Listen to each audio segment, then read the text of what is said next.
Araw-araw na mga salita ng Diyos. Henesis Kapitulo 19, versikulo 1 hanggang 11.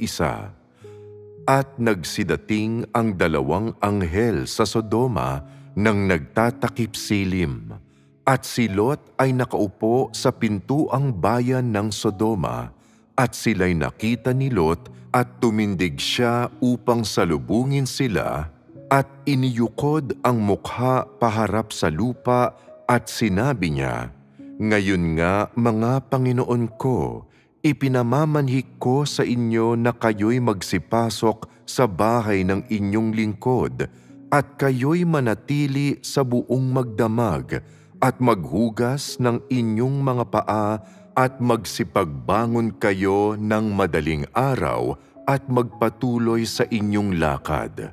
At kanilang sinabi, "Hindi, sa lansangan na lamang kami mananahan sa buong magdamag." At kanyang pinakapilit sila, at sila'y nagsipayag at nagsipasok sa kanyang bahay, at sila'y kanyang ipinaghanda ng piging, at ipinagluto ng mga tinapay na walang lebadura at nagsikain. Datapwat bago sila nagsihiga, ang bahay ay pinalibutan ng mga tao sa bayan, maging ng mga tao sa Sodoma, kapwa bata at matanda, at lahat ng tao sa buong palibot. At kanilang tinawagan si Lot at sinabi sa kanya, "Saan naroon ang mga lalaking dumating sa iyo ng gabing ito? Ilabas mo sila sa amin upang kilalanin namin sila." At nilabas sila ni Lot sa pintuan at isinara ang pinto sa likuran niya, at sinabi niya, "Ipinamamanhik ko sa inyo, mga kapatid ko, na huwag kayong gumawa ng ganyang kasamaan. Narito, ngayon, may 2 akong anak na babae na hindi nakakilala ng lalaki. Ipinamamanhik ko sa inyo na sila'y aking ilalabas sa inyo, at gawin ninyo sa kanila ang mabuti sa inyong paningin. Huwag lamang ninyong gawan ng anuman ang mga lalaking ito, yamang sila'y nasa silong ng aking bubungan." At sinabi nila, "Umurong ka." At sinabi pa nila, "Ang taong ito'y naparito upang makipamayan at ibig niyang maging hukom. Ngayon nga'y gagawan ka namin ng lalong masama kaysa kanila." At kanilang ipinagtulakan ang lalaking si Lot at nagsilapit upang sirain ang pintuan. Datapwat iniunat ng mga lalaki ang kanilang kamay at binatak si Lot sa loob ng bahay, at kanilang sinarhan ang pintuan. At ang mga taong nangasa pintuan ng bahay ay mga pinagbulag nila, ang muntit malaki, anupat sila'y nangayamot sa paghahanap ng pintuan. Henesis Kapitulo 19, versikulo 24 hanggang 25.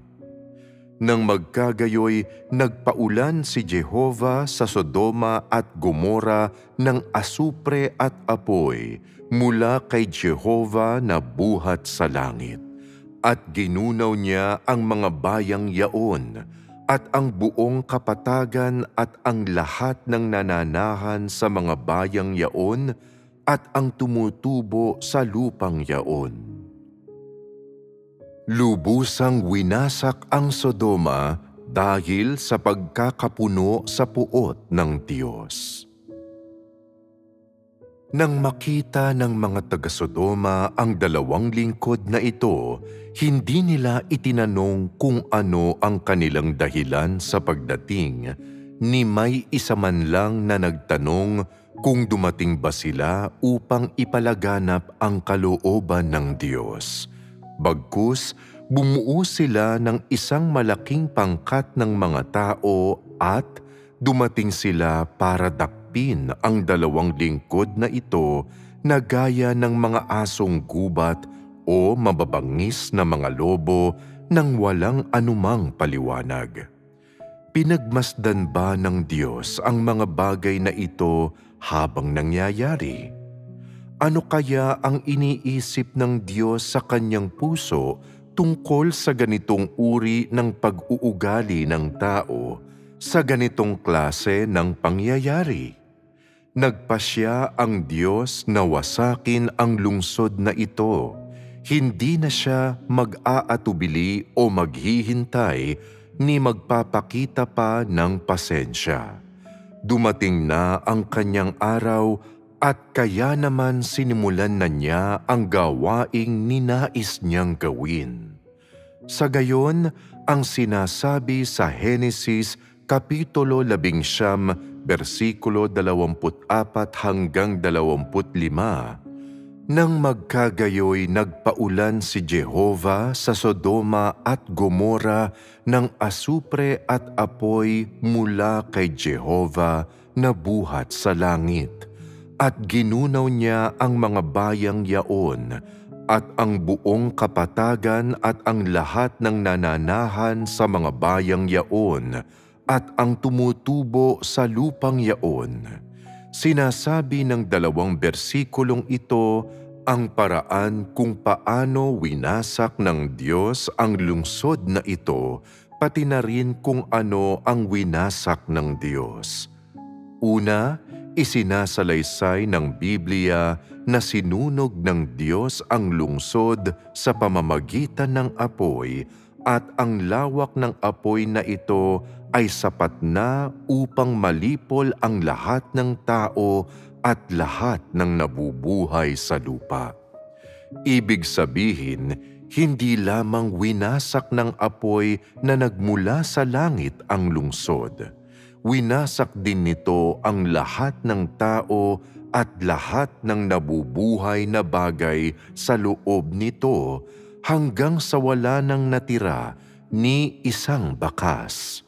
Pagkatapos mawasak ang lungsod, naiwan ang lupang walang anumang bagay na nabubuhay. Wala nang buhay ni anumang palatandaan nito. Ang lungsod ay naging kaparangan, isang lugar na walang laman na napupuno ng nakabibinging katahimikan.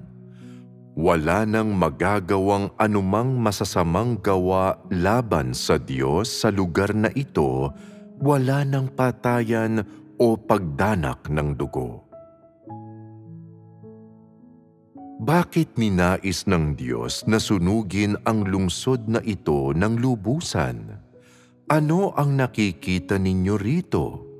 Matitiis bang panoorin ng Diyos ang sangkatauhan at ang kalikasan na kanyang mga sariling nilikha na mawasak ng ganito?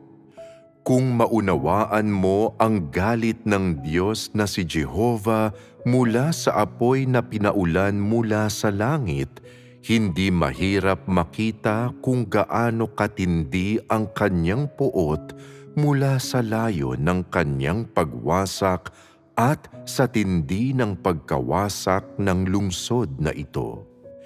Kapag kinamumuhian ng Diyos ang isang lungsod, ibibigay niya rito ang kanyang kaparusahan. Kapag nasusuklam ang Diyos sa isang lungsod, padadalhan niya ito ng paulit-ulit na babala upang ipabatid sa mga tao ang kanyang galit.